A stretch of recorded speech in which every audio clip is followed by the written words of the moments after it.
Ladies and gentlemen, welcome to the 2020 panel discussion, Uncensored. This is brought to you by Transparency Initiative Seychelles. My name is Marceline Diallo, and I'll be your moderator for today. And joining me, our panelists, let's start on my right, our only lady on the panel, Ms. Ingrid Sino. Well, thank you. And we have SS Parrot. Thank you. And on my left, we have Mr. Bernard Moutia. Thank you. And Mr. Claude Botte de Bouvallon. Thank you. Welcome, and thank you very much for joining us with this discussion. Our topic for today is the famous FA4JR, which is a topic of much discussion we have, as well as controversies. And I want to start by asking all of you to make a brief statement for about 2-3 minutes about our topic. And I will start with Mr. Parrot. This is more like your line. Maybe for people who are not really familiar with what we're talking about here, just brief them about this FA4JR. What is this? Thank you. This was put in place starting from the President address on the 20th of March this year. When government decided to close the border of Seychelles. So it was announced to a financial assistance for job retention scheme to be put in place to assist struggling businesses. And we went to the National Assembly and seek 1.2 billion rupees to assist all of the businesses. And initially it was for the first 3 months, April to June. But however, it was for all employees, which include Seychellois and foreigner. But however, when we assessed the situation from May onwards, we saw that maybe the economy was not going to be improved compared to what we assessed previously. So this is where government decided to launch this scheme until December, so that at least from July onwards, it will be only Seychellois employees. So far, we have spent almost 769 million. And on average, from July, it's about 125 from July, but previously it was around 175 million because we are assisting the foreigner as well. Okay, thank you very much, Mr. Parrot. I'm coming to you, Ms. Sino. What is your general overview, if I put it this way, of this program? Well, I understand the merits of such a scheme, but we need to assess it in comparison to the overall economy, if it's sustainable, and how we ensure that going forward we actually prevent such things from happening rather than reacting to things. For example, we have no idea on what will happen in 2021, so there needs to be some element of forecasting and anticipation of future events so that we can actually save the economy, because when the economy is saved, everybody gets saved. All right, thank you, Ms. Sino. I'm coming to you, Mr. Claude Botte de Bouvallon. What do you think about this program? Maybe from an entrepreneurial point of view. Yeah, I mean, it's very, very simple. It reminds me of the person that says, I've got a problem because I haven't got much money in the bank and there's no profits. They don't have any problems like that. The problem that they have is they simply have to sell more stuff. And I understand with the COVID, with this FA4JR, it's the way I look at it is emergency money. It is there to help people past a very, very difficult time. But that doesn't mean that the entrepreneur can just sit back and go, well, it's all right, I'm getting all that money, I can sleep in until 10 o'clock. He can't sleep in, he's got to get up now even earlier and try and sell more stuff. He should use that as like he's lucky to have it, not as a replacement. You see, I think that's what the problem is. I also think it's got the wrong name. It should be called emergency money. You see, because then they would actually understand that you're lucky to get it. All right, SSP, can we call it emergency money? We can change the name. It could be, but for us, is just, I understand the point of view. Definitely, I think businesses need to understand that they need, because we need a productive sector. Okay. We just don't want just to be giving money like this, but you need to be productive. Okay. Like we'll talk about the sustainability soon. I just want to give Mr. Moutia a chance to give his opening statement on the whole program of FA4JR. When I first heard of the program, I thought it was useful, it was necessary to protect jobs because there was an emergency. Where I think it went a little bit awry is at the conception and the implementation of the project. I think if it could have been served better by more clarity on how the whole thing would be put together and how the selections would be made and the decisions made. I think this is where it went a little bit. I'm being a bit generous here, but it went a little pear-shaped. It went a little bit pear-shaped. It went a little bit south. Okay, all right. Thank you, Mr. Mucha. Coming back to Mr. Parrot now, with not before we talk about sustainability, which I think Ms. Sino brought up. What about the implementation? Just talk to us about how the whole design, how it was meant to be implemented, and have there been changes with the implementation, and of course the challenges. Yes. First, I think when it was announced, because the implementation was going to start on the 1st, and it was announced on the 20th. So imagine you... Is that March? March, 20th of March, it was announced, and the implementation was going to start on the 1st of April. So at the Ministry of Finance, we have only 10 days to discuss with the industry to see a structure. So we start, first of all, doing some research, because a lot of countries did have a certain program in place. But however, we need to put it on the context of Seychelles. For example, some of the countries, what they've done is they've loaned out money, and you have to repay back maybe at a longer period compared to just a shorter period. But however, what we've seen is, yes, maybe the economy of Seychelles is a bit different, since we are heavy reliance on tourism. So this is where we put in place a structure that at least there will be a process for them to apply, because some of the discussion that we did have with the private sector, what they wanted, is just what the requests that the businesses requested, the application they did, we are going to approve it without any check and balance. Maybe self-declaration. They were pushing for that, for self-declaration. But we felt that maybe we need to assess, because at the end of the day, it's taxpayers' money, and we, as government, we need to be able to defend our decision, the assessment, what we have done. So we put in place a structure that at least struggling businesses will be assisted. Those that have, maybe they can cater part of their reserve for sometimes, because when we started doing some assessment, we did assess that maybe the economy might improve in 3 months or in 6 months. So we did certain scenarios that if the economy improves in another 6 months, we need additional money. So this is where we say that maybe some businesses that can protect themselves, assist themselves, they can do it, and we can assist those that are struggling at the start. And this is where we started with, because we've closed the border and the foreigner was going to stay in the country. So we started with the Seychellois and the foreigner together. And then it changed down the line as we go along. So when we announced that, yes, the border will be open from July onwards. So now, if any businesses want to make redundant their foreigner, they can send them back home. So this is where we are concentrating just on the Seychellois.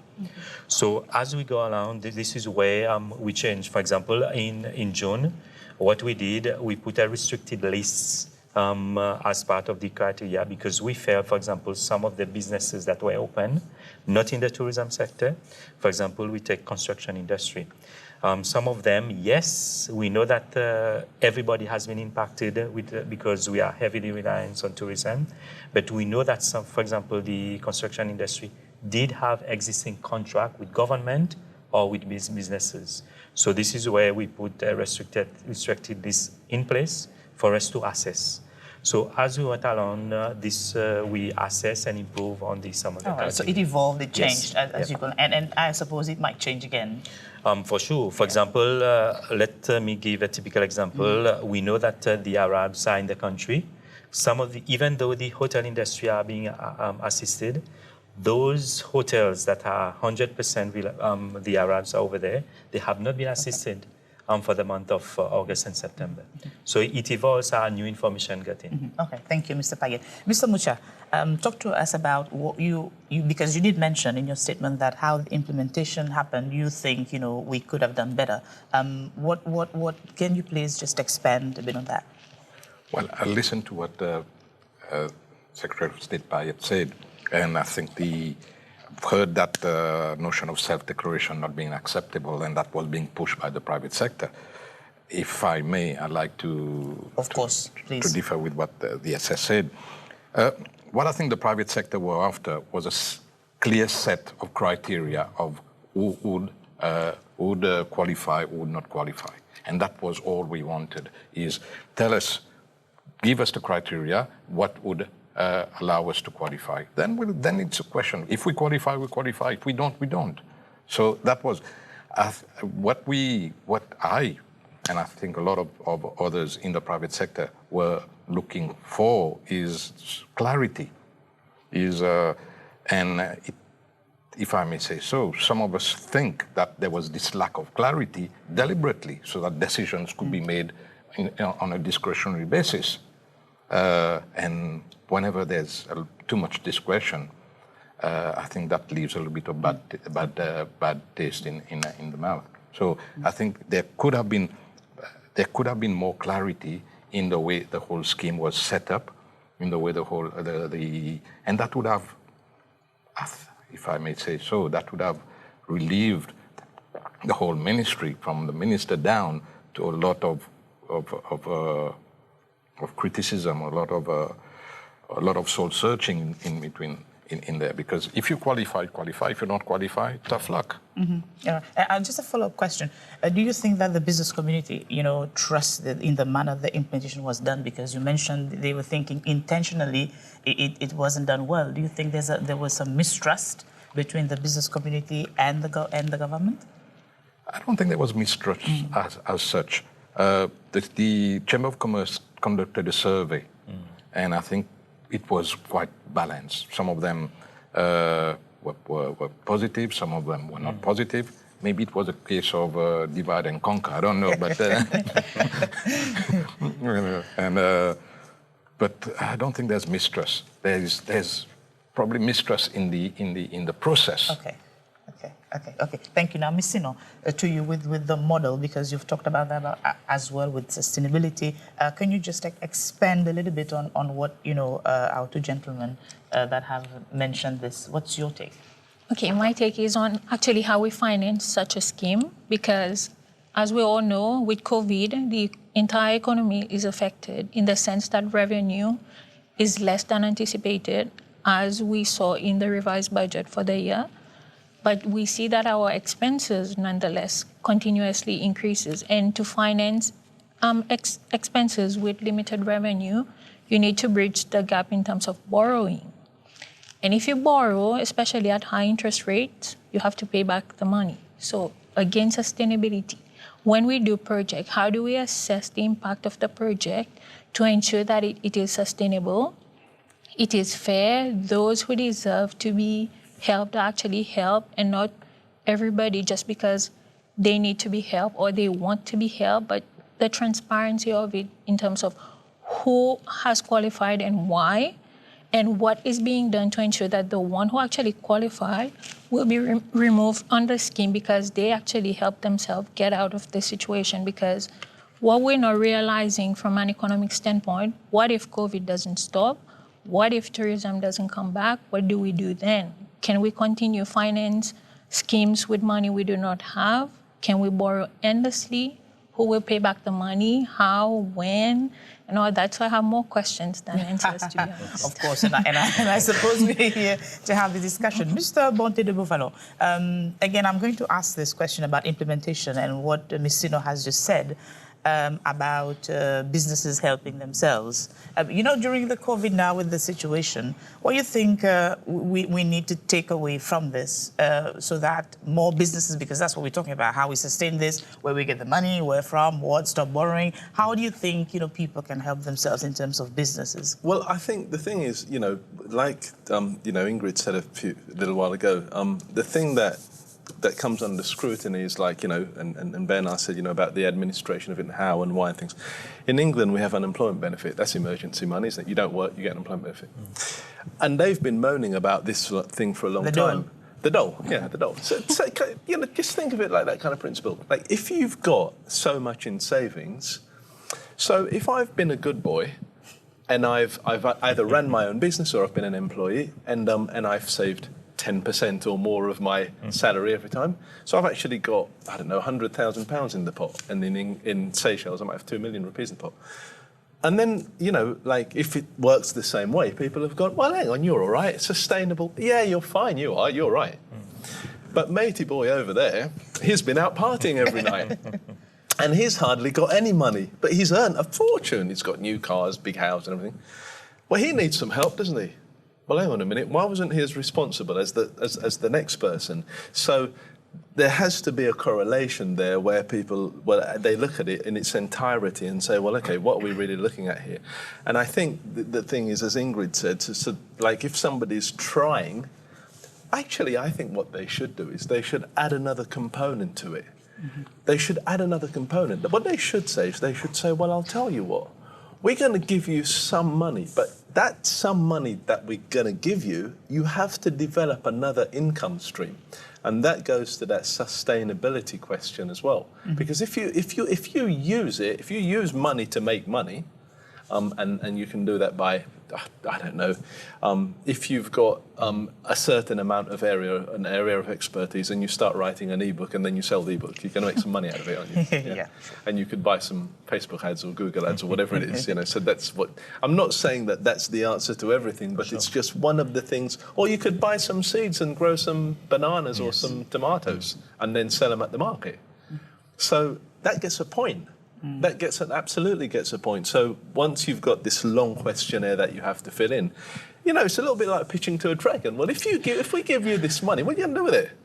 Yeah. Because for all you know, again, like I come back, so we're going to give you this money and it's going to last until January. Great, I don't have to worry about it. I can go out and party until December, and I'll be quite happy. But the other person that says, actually, I've got a 6 months plan to plant tomatoes. So even if you take all my money away after that, I can still sell my tomatoes. Yeah. So he gets a point. We'll come back to the business model, but you said something interesting now that I want all of you to comment on. I don't know if you remember, there was this issue about, I know SS Parrot will know, complaint that we had about people, businesses saying, look, but I have saved my 10% of my profit. Yes. I've got money in my personal account. Then I don't get any help. Is that fair? That somebody that did not, save the money, they did not do their finances well, and then they get all the help for 3 months, for 6 months, and I don't get any help. I pay taxes too. What do you think? Because for us, for example, I gave you a typical example. Some of the assessment that we've done, they were from the tourism sector. Almost 125 million in the bank.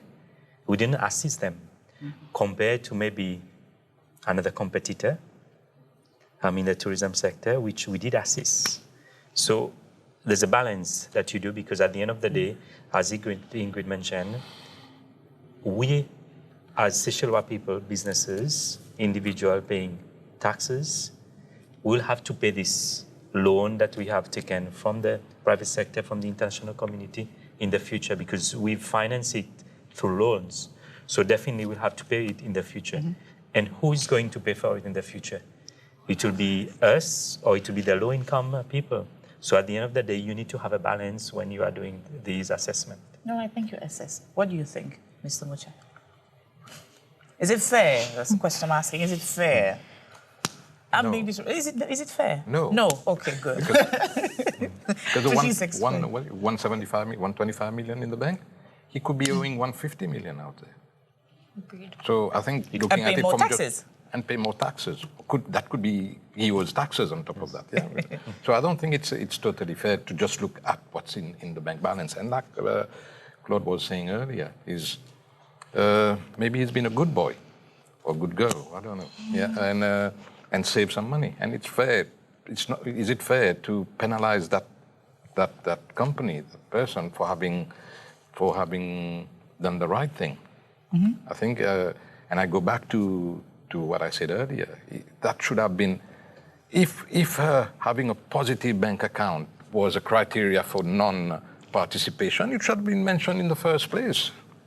But however, to go back on this note particularly, what we've seen that in the first 2 months, as soon as they know we were looking at the bank accounts, we know that typical Seychelles mentality, They transfer money around.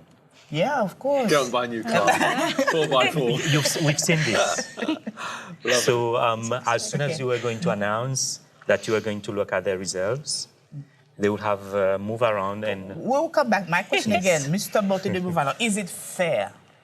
What do you think? Well, you know, I don't think it's fair, because I don't think as well you should penalise, as Bernard said, you know, one group of people for what, you know, the other group of people's, you know, misgivings and things like that. That criteria has to be fair. I mean, obviously, you guys are not, you know, you're not stupid. You know, you didn't wake up with the hen in this morning.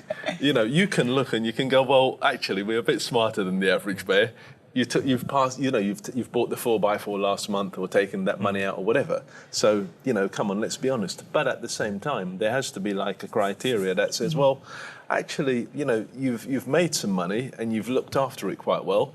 The money that you've got is going to last you for X amount. And then when they actually look at the other person, they should be able to say, well, hang on a minute. In actual fact, you've just been irresponsible. You actually need a lesson on finance. You know, you need to learn how to manage your finances. So we're going to give you that and punish you.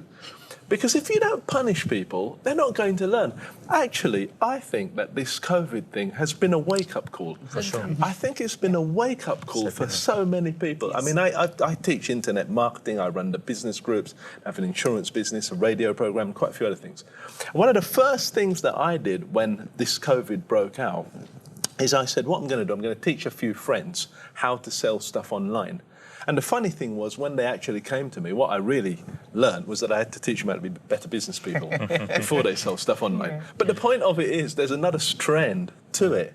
And we should be proactive. It's not about stopping the leak. It's not about just sort of, you know, stopping the water going. It's about, you know, starting new, you know, new income streams. That's what it's really about. Thank you. Being proactive. Ms. Sino, let's give, before we break, the last word to the lady. Is it fair? Absolutely not. Tell us why now. Because I concur with Mr. Mucha and Mr. Bonte, and SS Parrot also did mention that some Seychelles, they are totally clueless on business management. They expect, because I work in a bank, I know, when they come to apply for a loan, it's not the real deal, it's the expectation, which more often than not falls short of what they expect. So it's about really getting people to take ownership of their businesses, learn how to do business, learn how to do finance, not just saving money, but growing money, and how to use it, how to diversify, how to invest in several aspects, not putting all their eggs in one basket. And from there, when they come for assistance, you must tell the person, I take note that you're struggling, but why are you struggling in the first place? And then to punish somebody who actually know how to, like Mr. Wanti was saying, who actually know, or the business actually owes money, like Mr. Mucha was saying. So it's about looking at the complete picture and then forming a decision based on something complete, not just this person is vulnerable. Because if we keep Seychelles vulnerable, they'll always be vulnerable. And when they're vulnerable, they depend on government, and government relies on taxes or borrow. So the spillover effect is quite detrimental. And like Mr. Bonte said, COVID is an opportunity. How are we using COVID to actually change mindset, get Seychelles to actually own their businesses, own their lifestyle, own their life, and actually take constructive action and actually be proactive rather than being reactive and being victims and expect everybody to come and save them all the time. All right, thank you, Ms. Sino. And don't be a victim. This is the last word from Ms. Sino. And with that, we'll take a short break. We'll be back soon.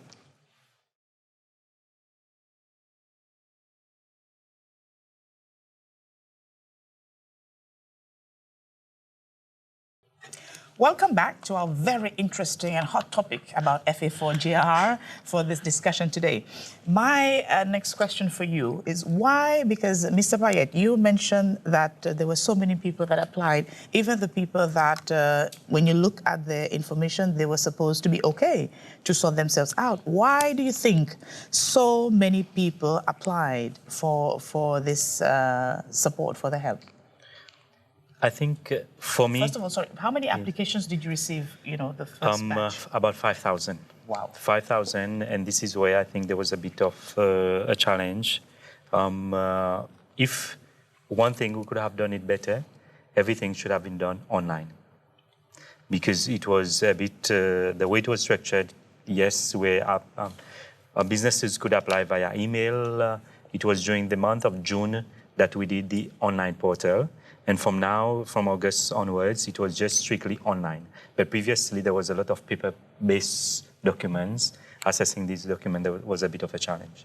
But I guess the way it was maybe perceived from the private sector, they think that all businesses should have received. But however, in the President's speech on the 20th of March, it mentioned three things. Yes, there will be no redundancies, struggling businesses, and a structure will put in place. And this will become, after that, with the technician. And I think looking at some of the perception from the people, they think that, yes, there's no redundancies, so I am eligible automatically. So these are some of the discussions that I did have with the businesses, but the structure will be put in place. But however, as well, let me mention that we requested a cash flow forecast for us to know the anticipated expenditure in the next 6 months.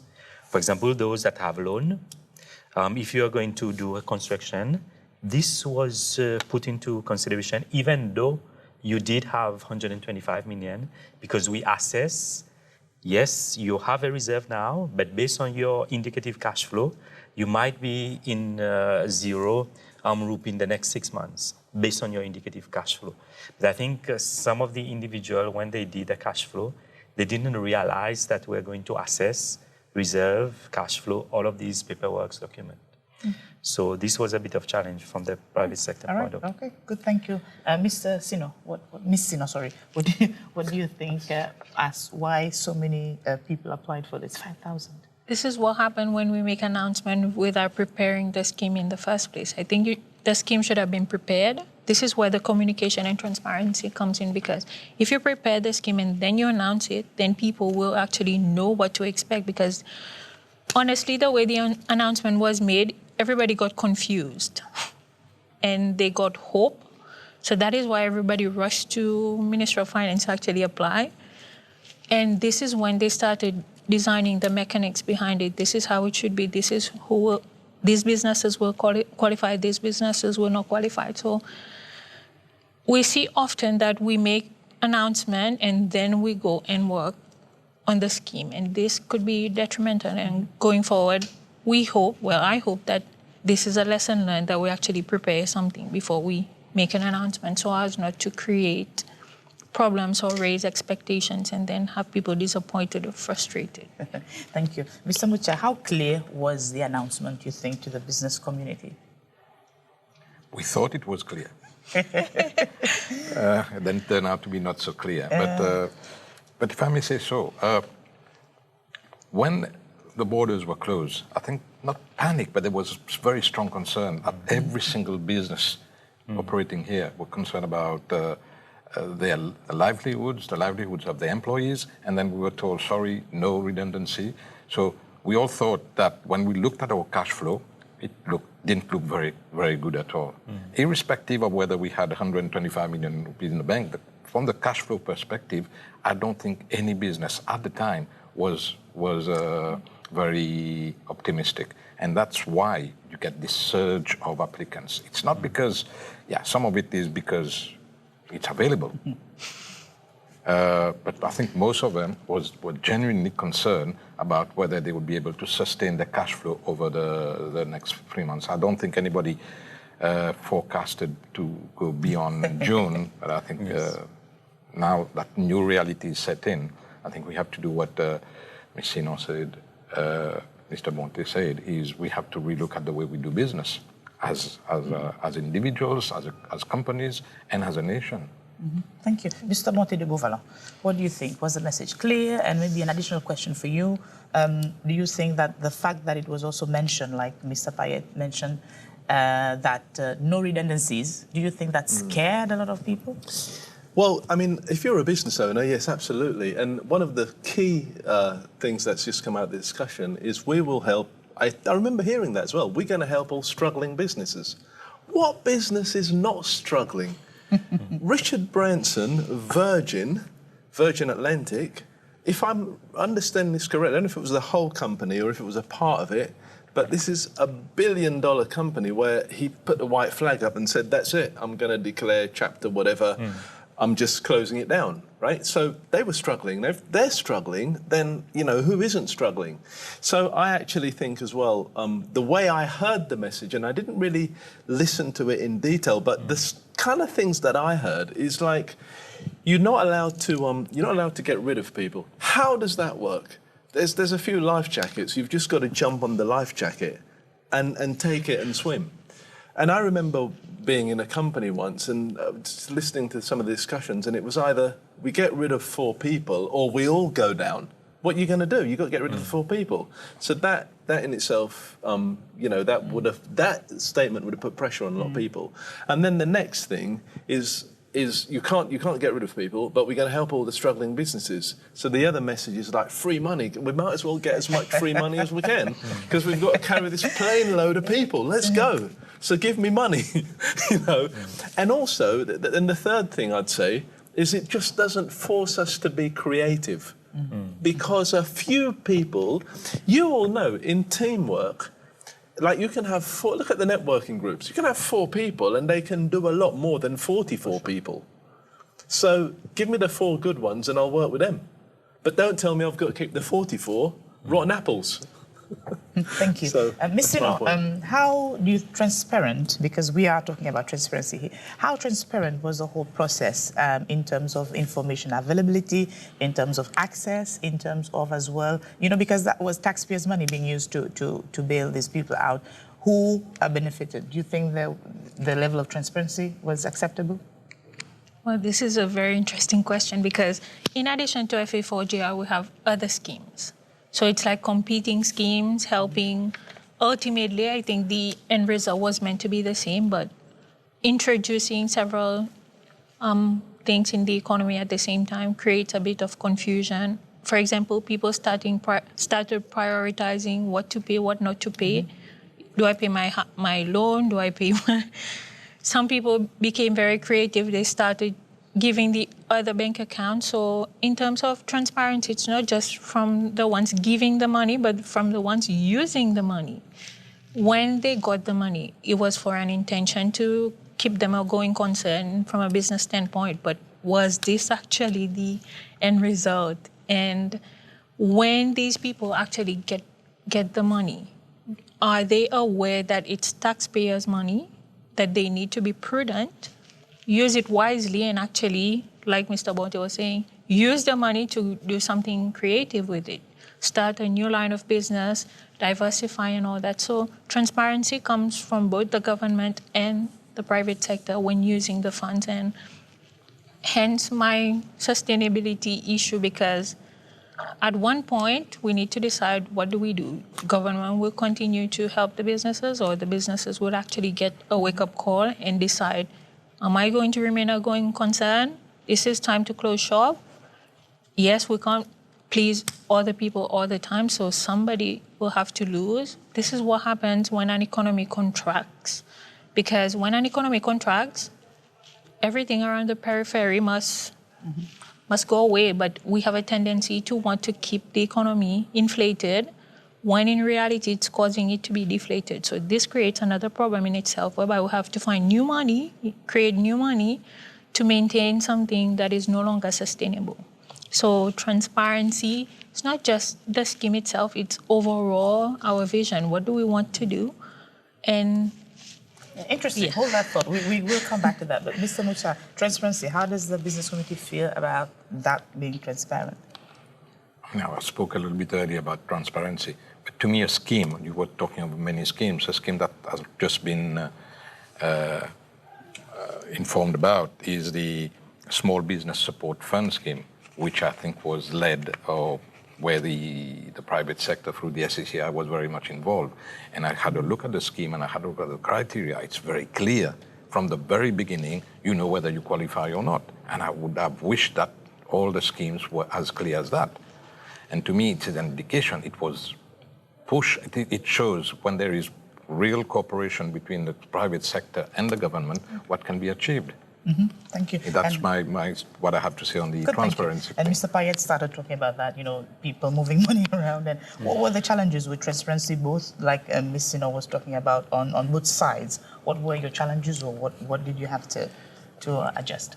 For us, for example, some of the assessment that we've done with the tourism operators, they've just declared a rupee account. And when we've assessed, we've seen that they've transferred money from a foreign exchange account to a rupee account. And when we requested this information, even though on the forms, it did mention all bank account, including foreign exchange account, you need to submit. And some of the large businesses, I'm not talking about small businesses, they mentioned that they were not aware. And for me, this is where, as well, from the private sector side, there was a bit of a challenge for them to disclose the required information. But however, we understand from the point of view from the private sector, definitely government is working on the report itself for this to be published and make it available to the public, for them to know how many businesses, which are the sectors, how many employees, how many foreigners has been assessed. So these are the documents that we are working currently for us to disclose as soon as we complete with the assessment. All right, thank you. And picking on what Ms. Sino has said, Mr. Monte de Bouvalon, what do you think, because if something like COVID or any other crisis comes in and a whole system doesn't work, it means that there was something wrong with it. Either, like we say in English, we're putting all of our eggs in one basket. You do a program, Financial Fridays, Pure FM. What would you say, moving forward, would be some of the things that we need to take away from this, with the way the finances, the system are organized or are being implemented? Sure. The first thing is it's education as well. People have to be educated. Now, I'm going to pick on one of the things that SS Parrot was saying earlier on. I actually think that first question is about the integrity of a human being. Yes. That's the fundamental thing. So if I know that I've got loads of dosh somewhere, or I've got loads of properties overseas that I rent, whatever it is, and if I know that this is for struggling people, in however much money they've got, well, I'm not going to apply because I don't want to take from someone that's less fortunate than me. Yes. It's the integrity of the individual is absolutely paramount. That's one thing I believe. The next thing is, as you were saying, as Ingrid was saying, what preparations do we make for the people coming along?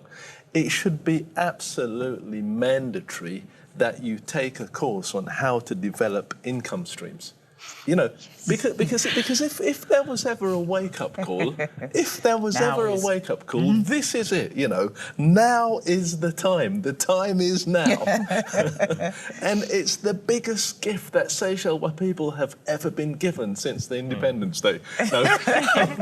but it's a gift. It is a gift. And the gift is, learn whatever business you've got. You cannot only be generating money from one source, because we know, and I remember talking to people within tourism when I came here 10 years ago, and I was sort of teaching them all these fancy internet marketing stuff, and I wake up and I used to make 20 cold calls every day. For people that don't know what cold calls is, that's calling people where, you want them to spend money and they don't know who you are, right? You'll be surprised how many Seychelles people don't know what cold calls are. Now, today I don't make 20 cold calls, but I make about 2 or 3 every single day. That's why there's a lot of people in the networking groups, right? Now, if you start with that, Mr. Seychelles woman, now I'm going to regret saying this now because strangers are going to phone you up asking you for money all the time. But you need to start making cold calls, and this is 101. This is day one. This is what you must do. You must pick up the phone up and say, hi, I'd like to talk to you about X, Y, Z.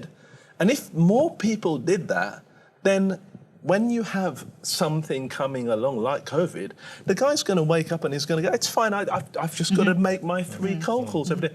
In marketing, this is the thing that we learn, right? When is the best time to market? When you've got loads of money or when you've got little bit? It's actually when you've got loads, because it's cyclical. It goes up and it goes down, it goes up. Whereas what I found 10 years ago, especially people in the tourism industry, they all said to me, oh, we're very happy. We've got loads of people, the planes coming. There's about 185,000 people, 365,000 people. Oh, we're okay. Go away. We don't want marketing. Now, you know when they say in Creole, l'homme est goni? That's they're trying to find me with l'homme est goni. You know, please help us. You know, but you dig the well before you're thirsty, not when you're 5 feet from Niagara Falls. Exactly, good. So now that we started talking about transformation of this whole ecosystem, so that then we're not going to call it FA4JR, we call it, what is it? Emergency money. There you go. Emergency money. So that then Mr. Parrot doesn't have headaches if ever we're into a world crisis, financial crisis. What are other transformations do you think, as disruptive as they can be, you think that we will need to start doing moving forward? Mr. Mucha, what do you think? I think we need to become more productive. I think we need to have a very serious look at what we do and whether we're doing it properly and whether we should be doing it. I think we need to relook at the tourism industry and see whether, we were generating, nearly 400,000 people, but it's not going to happen anytime soon. So we need to look at how to reinvigorate the tourism industry, knowing full well that we will not be able to generate these numbers in the near future. So I think we need, like Mr. Monte was saying, we need to use this as an opportunity to look at whatever we do, everything we do, and see how we can re-engineer what we do so that we emerge from this crisis so much better than we entered it. And do you think, with the people that you engage with every day, do you think that the business community have noticed that we need to do it? Is there a sense of urgency for the business community to start this transformation? I think there's an awareness of that. Okay, the awareness has been tempered a little bit by the handouts.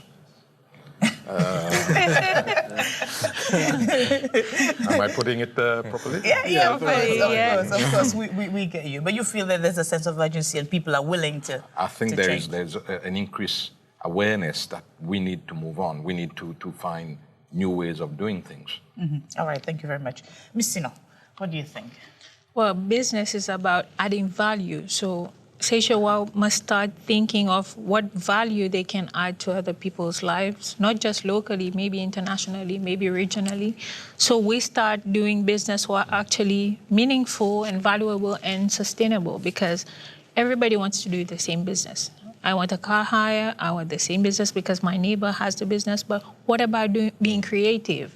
This is the 4IR, 4th Industrial Revolution, meaning there's a revolution, not as in fighting, but revolution, as in doing things differently. But it's both the government and the private sector accepting that this is 21st century. They need to do things differently, because what you see, they want to keep Seychelles doing things the same way, keep Seychelles vulnerable, let them be the victim rather than empower them to move forward. It's not just reskilling, basic reskilling, it's a change of mindset, and this is much needed.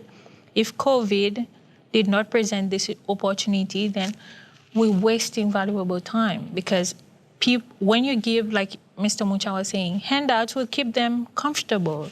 They don't want to be disrupted. They need to be disrupted to actually take constructive action, to actually get out of their comfort zone and find ways to add value to other people's life, because business is about me adding value to somebody's life and somebody else adding value to my life. If we're all offering the same services, we're not adding value to each other's life. So it's about getting the wake-up call, doing research, making sacrifices, and going the extra mile, because otherwise they sit in their comfort zone and then start criticizing those who actually step out of their comfort zone. This must stop, both from the private sector, both from the government, that this is time to wake up. This is not the time to play 19th century, 20th century. This is 21st century. It's a millennial age. Yes, yes. Thank you, Ms. Sino. Last word goes to Mr. Parrot. I'm also going to ask you this question, but additional. Do you think, when you look at all the stakeholders, with all of the information that you have, do you think Seychelles now we have the capacity to do that transformation? And if we don't, what do you think we need to do in terms of government as the enabler? I think definitely looking at Seychelles, we are capable of doing it. But one of the things that we've discussed at the Ministry of Finance, we need to as government, we need to facilitate more. For example, we've signed a lot of WTO, BADEA, African Union signatories, but what are there for the Seychelles out there? It is not just basically our population. We can export things based on some of the agreements that we have signed. So we need to put the proper environment in place, structurally in such a way that at least we assist businesses to export more of the product. We know competitive advantage that we have in Seychelles, and we know what we can do as Seychelles and what we can do to offer the world. And secondly, one other aspect is we need to be more productive as Seychelles. What we've seen in the tourism industry, the higher paid jobs are with the foreigner. We've trained a lot of Seychelles in the tourism industry, but they need to work long hours like we do as professional, even Saturday, Sunday sometimes, or in the evening, because we work long hours. And they have to work in the tourism industry like this if they want to take the ownership as Seychelles. So these are some of the things that we as government, we need to work with the private sector to do things in other perspective and offer other avenues for businesses. Yeah, interesting. I don't like this idea of working long hours, but, if you're in the tourism sector, I think you know what you're getting yourselves into. And with that, we take another break, and then we shall be back soon with this very interesting topic.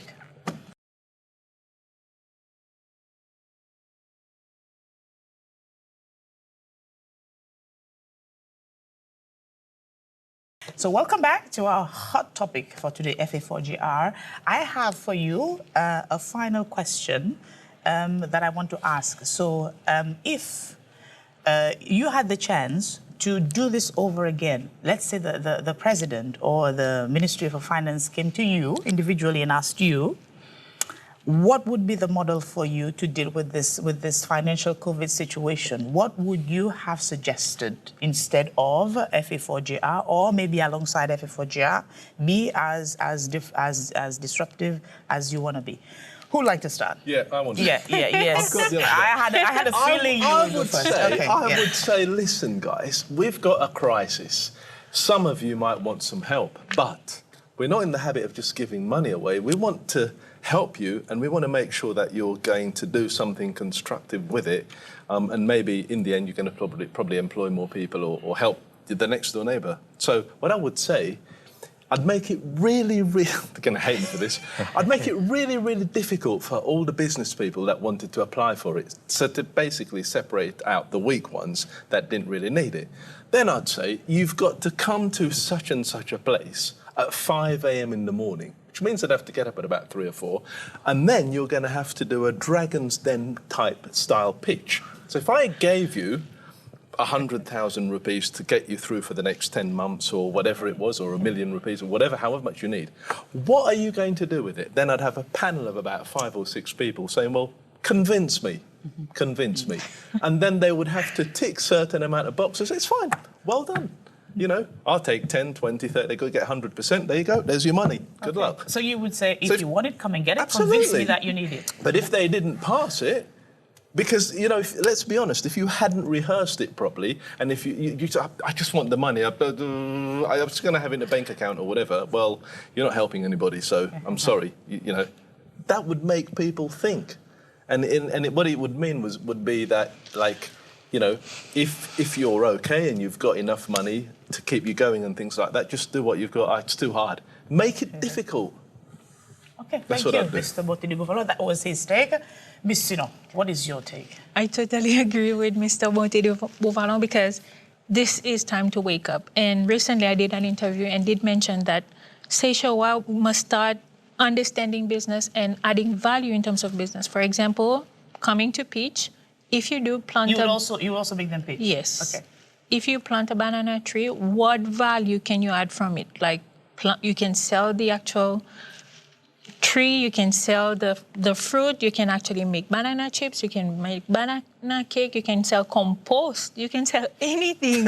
But you have to actually step up and show that you're not doing business the same way. Because if I give you free money and say, oh, it's okay, you get the money, you do better next time. No, this is not the time to keep people comfortable because they will never grow.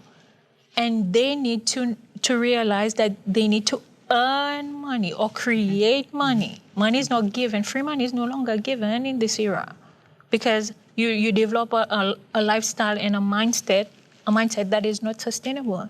And then you become entitled. I'm entitled to this money all the time. While some people are actually working to generate money. So it's understanding that not all people were meant to be business persons. So accepting reality, letting the business, those who will survive, because booms and busts exist in the entire world. Sometimes we go up, then we come down, but we must be ready for it. Anticipate the bust, because if you talk to most businesses before COVID, everybody was saying, this is the year, everything is perfect, and then whoosh, we went down because they did not research enough, they were not knowledgeable enough in businesses to understand that things would actually eventually go down. So it's about using the money. Yes, you can get assistance, but how are you going to use the money? What value do you plan to add? Are you going to change your business model, develop something new, create something new? What kind of new inventive stuff? Because again, in an interview recently, I mentioned that it's only in a time when there was no water in a community that a little boy invented something for the community because there was the need for it. There was a problem that needed to be solved. What problems can we solve? If I give you the money, what problem are you going to solve? For whom? Yourself, other people? And is it regional? Is it national? Is it international? This is where you get ideas and people start communicating, networking, and yeah. Absolutely. Okay, thank you. Thank you. SS Pai, I know maybe this is a controversial question for you because you led the team that designed this program. But talk about the things that maybe, because we all learn from, this is new to all of us. So what would you have done differently, or, if you had to redo this all over again? I think for us, what we've discussed mainly, because every 2 weeks we talk about it at the Ministry of Finance, to see maybe what is working on, what is not working, what is happening in the economy as well, to link it with the whole macro framework. For us, what we've seen is the main thing about productivity. That's the biggest challenge, especially looking at Seychelles. For example, I did have a friend last week that mentioned it to me. He was going to a barber shop. It was closed for two days. And I was just joking with him. I said that maybe because he's receiving financial assistance, this is why he's closed. But if there was no financial assistance, he could have open until late in the evening. But I've seen some of them are doing re-engineering of their business. They are opening Sundays, charging higher fees. I've been to some of them because sometimes you don't have enough time during the day, but you can go on a Sunday. Because previously they were not open on Sundays. So you have a few of them that have started to relook at their businesses. But for me, it's the whole issue about productivity. How do we get people, even though they are receiving these financial assistance, to be productive in the society? We're just not staying at home and receiving this financial assistance. We are working with SETS, the entity that has been formed to absorb the redundancies, not just employees, but however on self-employed, to work with them, to show them that at least you need to do something. SETS will call them for them to do something. So we are trying to work with other stakeholders so that at least we evolve in this program so that people are productive in the society. Okay, good. I'm still going to push this. Anything that you think, we might have done differently? At the start, when we've looked at it, it was mainly about the process itself. Maybe everything should have been done online because, for example, when the application for April, even at the end of May, some of the businesses didn't have not received a reply yet. So for us, if everything has been online, if all the documents that have been submitted, we were able to access it online, it will have fast-tracked a bit the process. Okay. So maybe an online platform should have been done as early as possible. Okay. This was a bit of a challenge All for right. us. Okay, good. Thank you. Thank you. You did very well. Mr. Mutia. I tend to agree with Mr. Bonte and Ms. Sino, but not that radically. I think it's No dragon dance. no dragon dance for the moment. When you are running a business and you have an immediate situation, you're trying to figure out how am I going to pay the employees that I can't make redundant, how am I going to pay them at the end of the month? You're firefighting. You don't have much leeway to start thinking strategically and how you're going to re-engineer the business. That I think every business welcome that buffer so that you can use that to rethink of how you do business. I agree. We need to move to a brand new setup, brand new environment, and do all these things that both Mr. Bonte and Ms. Sino talked about, and Mr. Parrot as well. But I think I, as a company, businessman, I welcome that buffer. Yes, the message I sent to all my colleagues at work was, we need to rethink the way we do business. We need to be much more productive. We need to be, all the opportunities that come to us, we need to grab. We need to rethink completely. And that is happening. It is not a process that will happen overnight. It needs to be speeded up, needs to be accelerated, but it's not going to happen overnight. And I think we need that buffer. Okay, thank you. A quick follow-up question. How do you think this would have unfolded if we had done differently, like we're saying with the Dragon Den or the pitching, but with moderation? What do you think would have happened, Ms. Sino? There's one thing out there is the job economy is dead. So it's skills. People need to develop skills. How do we get people to develop skills related? What would have happened haven't we done this differently? Just paint a quick picture of what you think would have happened.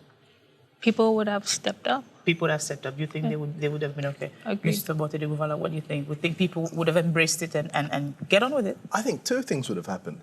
Less people would have had the money, and people would have been more gutsy and they would have tried harder. Because if they knew another business owner, they would have gone, my good God, that person had to go through hell and high water to get a little bit of money.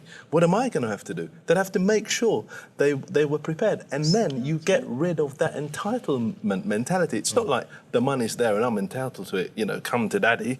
It wouldn't be like that. It would be like, you better prove your worth. Okay. You have to prove your worth. Also, the other thing is as well, what could people do different or better, the ones in the end that had the money? I actually coined this phrase when we were talking about customer service and customer care. The phrase is customer cuddles. The customer cuddles is what happens when you walk into British Airways or Emirates or one of those things, or your favourite restaurant, and there are a few, where it's almost like they give you a big hug.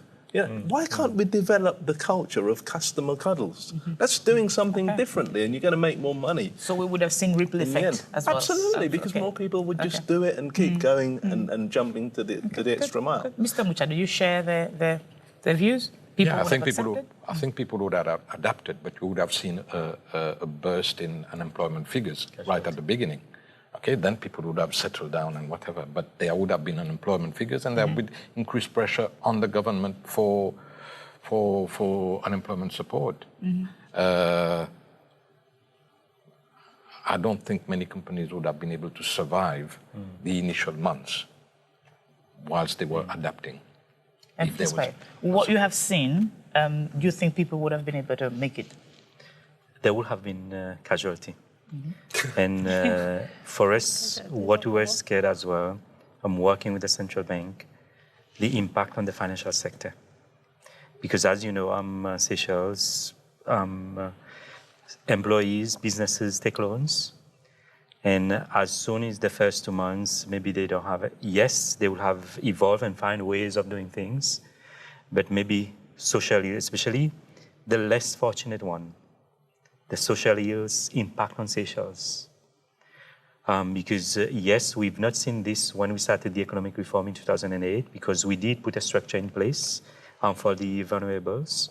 But however, I think if we were going to do maybe a scary one, we should have put another structure in place to protect those vulnerable ones and work with them along the way. Okay, good, thank you. Any final words? I'll go around just 1 minute to wrap this up. Final words on FA4JR, on the COVID pandemic effect on the economy, on the businesses.